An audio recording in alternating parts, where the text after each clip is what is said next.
The Midnight Follower. The I-10 rest stop near Van Horn sits isolated in the West Texas desert, a small island of fluorescent light in an ocean of darkness. On a September night in 2018, Maria Gonzalez pulled her silver Honda Accord into the nearly empty parking lot at 2:47 a.m. She'd been driving for 6 hours straight from El Paso to San Antonio, and her eyelids felt like they were made of lead. The rest stop was eerily quiet. Only 2 other vehicles occupied the lot. A semi-truck parked in the designated area for commercial vehicles and a dark blue sedan near the far end of the building. Maria grabbed her purse and headed toward the women's restroom, her footsteps echoing against the concrete. Inside, the fluorescent lights hummed with an electric buzz that seemed louder in the nighttime silence. Maria noticed that one of the stall doors was closed, but she could see no feet underneath. She assumed it was empty and chose the stall at the opposite end. As she locked the door, she heard something that made her freeze, the sound of breathing, slow and deliberate, coming from that closed stall. Maria tried to convince herself it was just another traveler, but something felt wrong. The breathing was too controlled, too rhythmic, as if someone was intentionally making themselves heard. She finished as quickly as possible and rushed to wash her hands. In the mirror, she could see the closed stall door behind her. It remained motionless. As she dried her hands, the stall door suddenly swung open with a metallic screech. But no one emerged. Maria's heart hammered in her chest as she stared at the empty stall and the reflection. The door just hung there, swaying slightly. She grabbed her purse and practically ran out of the restroom. Outside, the cool desert air hit her face, but it did nothing to calm her racing pulse. She hurried toward her car, fumbling with her keys. That's when she noticed the dark blue sedan was now parked directly next to her Honda, even though there were dozens of empty spaces throughout the lot. The vehicle hadn't been there when she'd gone inside, she was certain of it.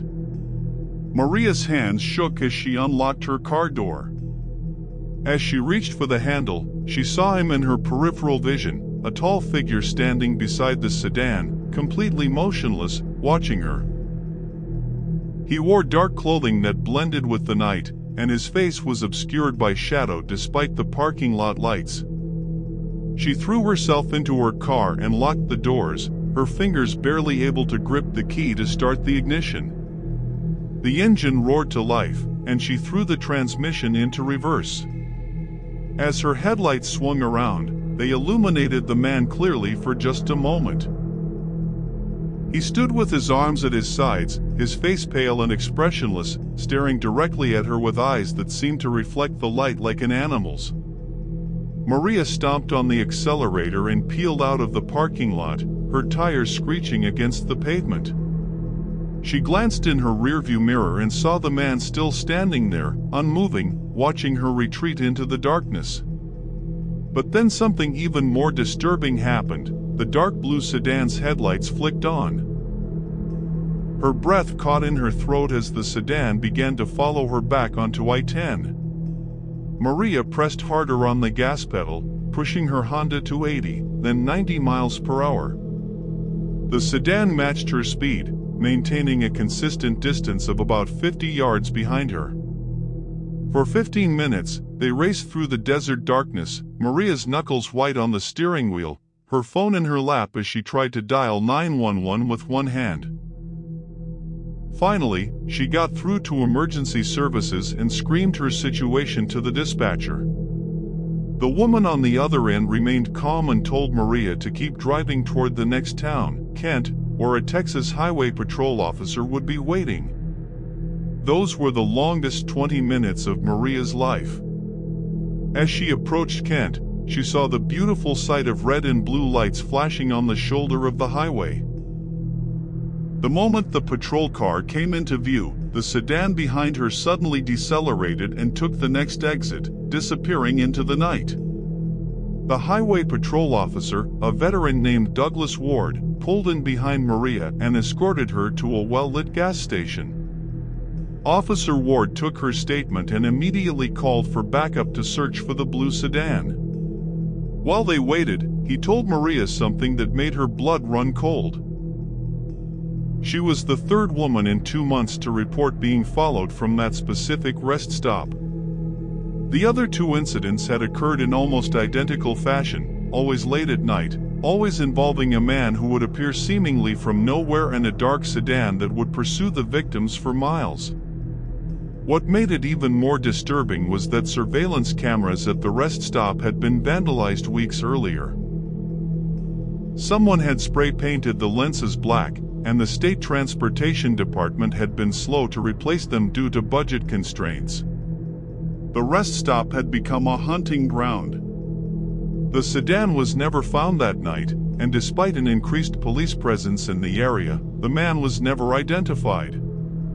Maria's case, along with the others, eventually went cold.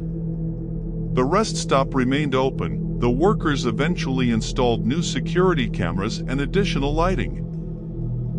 But locals began avoiding it after dark, sharing warnings on social media and through word of mouth. Maria never took that route again. She told investigators that what haunted her most wasn't the chase itself, but the man's face in that brief moment when her headlights had illuminated him. His expression wasn't angry or aggressive, it was blank, emotionless, as if following terrified women through the desert night was simply routine. She still has nightmares about those reflective eyes and wonders how many other women might have stopped at that rest area and never made it back to their cars. Officer Ward, now retired, still thinks about the case. In an interview 2 years later, he admitted that he believes the incidents were connected to other unsolved disappearances along that stretch of I-10.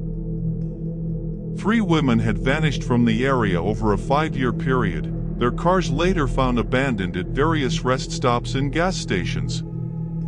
None of them were ever found, and no suspect was ever charged. The rest stop near Van Horn remains operational, a necessary waypoint for travelers crossing the vast emptiness of West Texas. But those who know the stories make sure to stop during daylight hours or drive the extra miles to reach a town. And late at night, when the desert wind howls across the empty parking lot, some truckers who rest their claim they still see a dark blue sedan, parked and waiting, its driver nowhere to be seen. The Weeping Woman. Highway 59 cuts through the East Texas pine forests like a ribbon of asphalt through an emerald sea. In the spring of 2016, James and Patricia Thornton were driving from Houston to their lake house near Nacogdoches when they decided to stop at a rest area just south of Shepherd. It was late afternoon, around 5:30 p.m., and Patricia needed to use the restroom while James wanted to stretch his legs after 2 hours behind the wheel.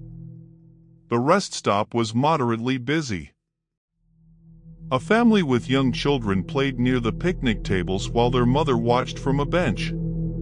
A couple of trucks idled in the parking area, and an elderly man walked his small terrier on the grass.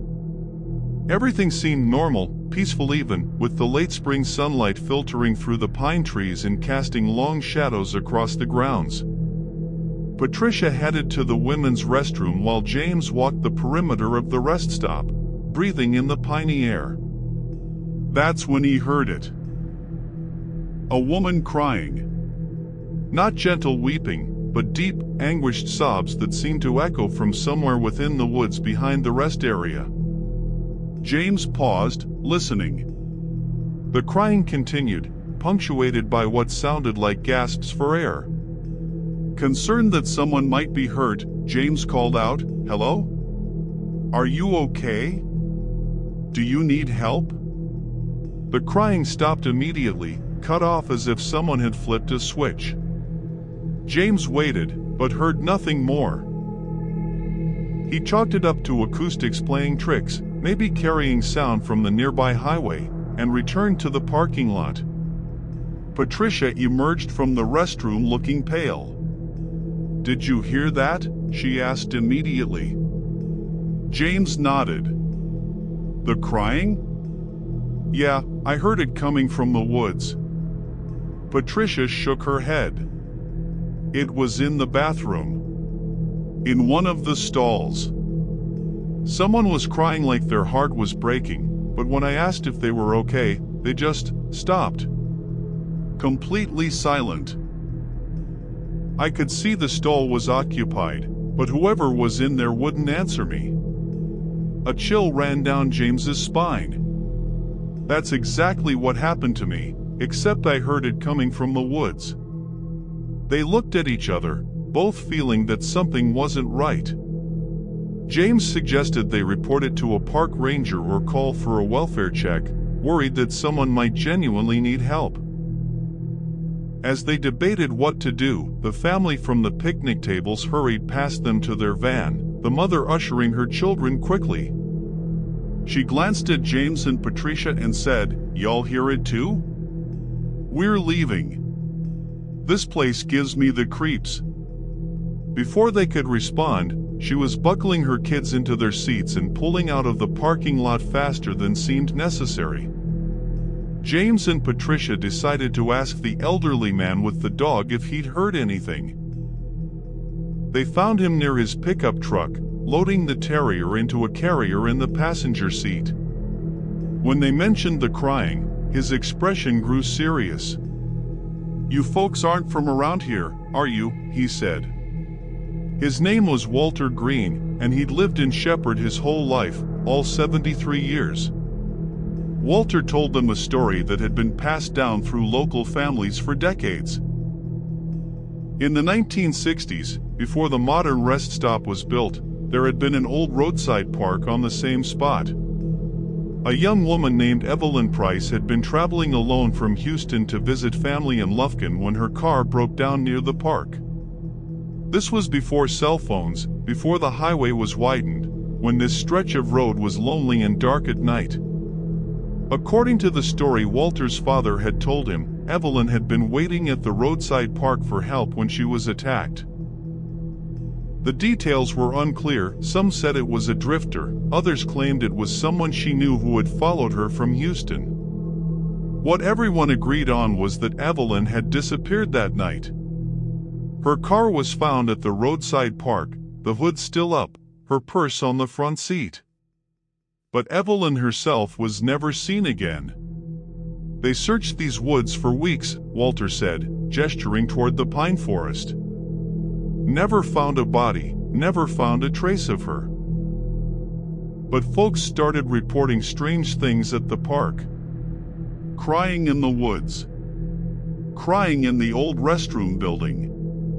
Always a woman, always the same heartbroken sobbing. It got so bad that the county closed the roadside park in the 70s.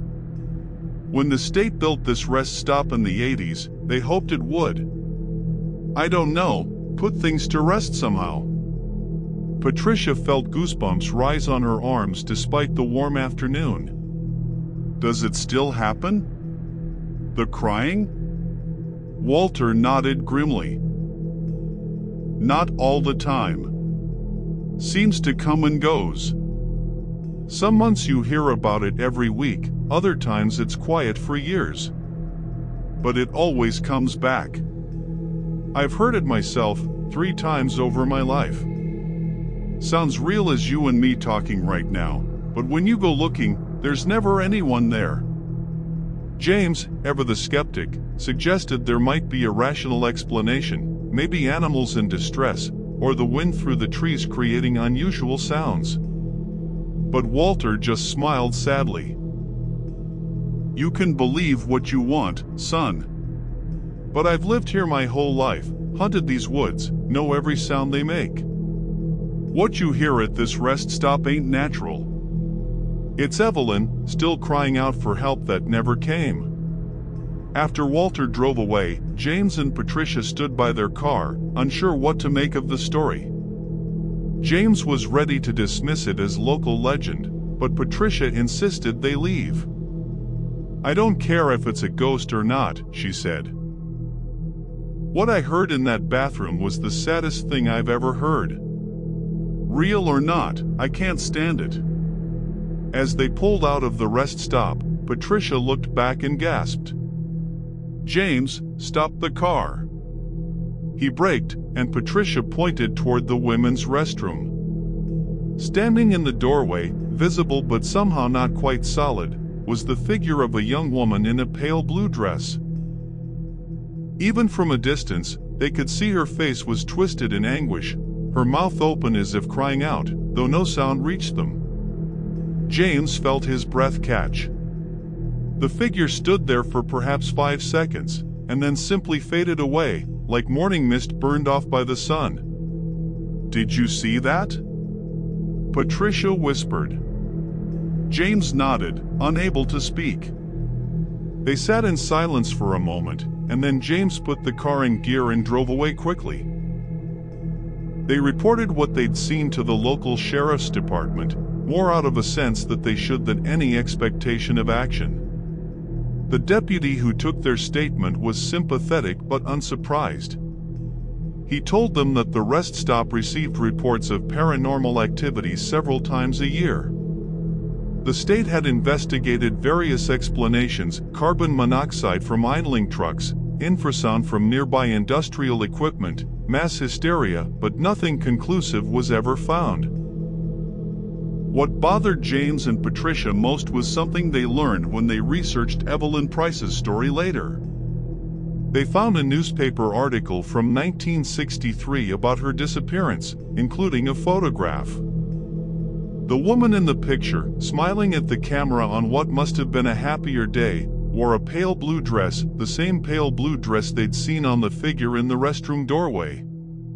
James and Patricia have driven Highway 59 many times since, but they never stop at that rest area anymore. They'll drive an extra 30 minutes to reach a gas station in a town rather than spend even 5 minutes at that spot. Patricia says she can still hear that crying sometimes when she's trying to fall asleep, that deep, anguished sobbing of a woman whose last moments were filled with fear and who has been searching for peace for more than 60 years. The rest stop remains open and operational. Most travelers stop there without incident, using the facilities and continuing on their way without ever hearing or seeing anything unusual. But locals know better. They know that on certain evenings, when the shadows grow long through the pine trees and the light takes on a particular quality, Evelyn Price still cries out for the help that never came, her sorrow echoing across the decades, a reminder of a tragedy that was never solved and a soul that perhaps never found rest.